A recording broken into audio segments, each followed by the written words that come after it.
Hello नमस्कार। तपाईले जानकारी नै होला EDB 2026 को लटरीको रिजल्ट पब्लिश भइसकेको छ। यदि तपाईले 2024 अक्टोबर 2 देखि 2024 नोभेम्बर 7 सम्म DB को लागि फर्म भर्नु भएको थियो र त्यसको रिजल्ट 2025 मे 3 मा पब्लिश भइसकेको छ। हिजै मात्र पब्लिश भइसकेको छ। अब तपाईले EDB लटरी पर्यो कि परेन भनेर चेक गर्न सक्नुहुन्छ। त्यसको लागि तपाईले आफ्नो मोबाइल अथवा ल्यापटप अथवा पीसी जुनैबाट पनि चेक गर्न सक्नुहुन्छ। मैले मेरो ल्यापटपबाट चेक गर्छु। चेक गर्नको लागि कुनै एउटा ब्राउजर खोल्ने। मैले क्रोम ब्राउजर खोलेँ। क्रोम ब्राउजर खोलिसकेपछि DB रिजल्ट चेक गर्ने अफिसियल वेबसाइट छ dbprogram.state.gov। यो अफिसियल वेबसाइट हो। मैले यो वेबसाइट लेखेर यसलाई गो गरेँ। गो गरिसकेपछि यस्तो खाले खुल्छ। US डिपार्टमेन्ट अफ स्टेट यता साइडमा छ इलेक्ट्रोनिक डाइभर्सिटी भिजा भन्ने हाले, अथवा तपाईले गुगलमा सर्च गर्दा पनि हुन्छ DB LOTTERY 2026। यसलाई सर्च गरे भने यहाँ फर्स्टमा आउँछ इलेक्ट्रोनिक डाइभर्सिटी भिजा, यस्तो खाले आउँछ। यसरी यो पेज खोलिसकेपछि यसमा भनेको छ इलेक्ट्रोनिक डाइभर्सिटी भिजा प्रोग्राम।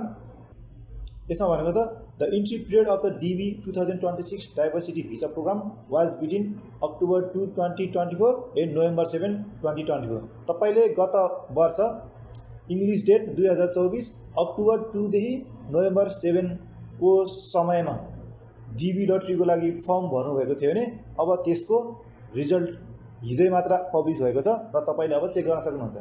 यसमा तलपट्टि भनेको छ click the link below to check DB 2026 and DB 2025 entrant status भनेर भनेको छ। चेक गर्नको लागि यो चेक स्टाटसमा जाने। चेक स्टाटसमा गइसकेपछि फेरि यस्तो खाले पेज खुल्छ।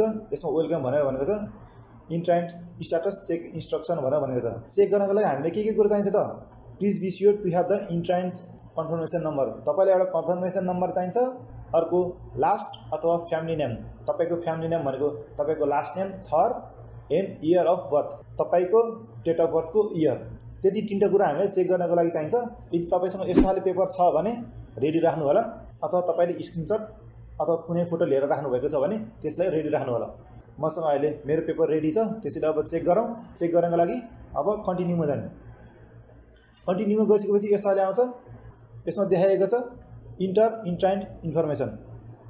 तपाईको इन्फर्मेसन राख्न पर्ने हुन्छ यसमा। अब त्यसैले यसमा फर्स्टमा छ कन्फर्मेसन नम्बर। तपाईको कन्फर्मेसन नम्बर राख्ने। यसमा कन्फर्मेसन नम्बर राख्छु। यो कन्फर्मेसन नम्बर भयो।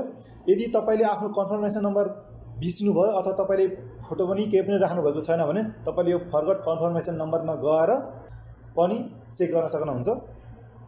मसँग कन्फर्मेसन नम्बर थियो, त्यसैले मैले कन्फर्मेसन नम्बर राखेँ। र तलपट्टि सेकेन्डमा छ लास्ट अथवा फ्यामिली नेम। यसमा तपाईको लास्ट नेम राख्ने अथवा थर। लास्ट नेम राखेँ। र तलपट्टि छ इयर अफ बर्थ। तपाईको जन्ममितिको इयर मात्र लेख्ने इङ्ग्लिसमा।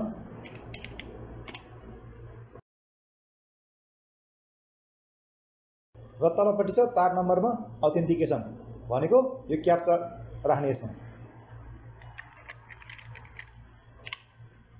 यसरी यति कुरो राखिसकेपछि अब चेक गर्नको लागि सबमिट गर्ने।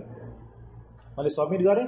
सबमिट गरिसकेपछि यस्तो खाले आउँछ based on the information provided the entry has not been selected.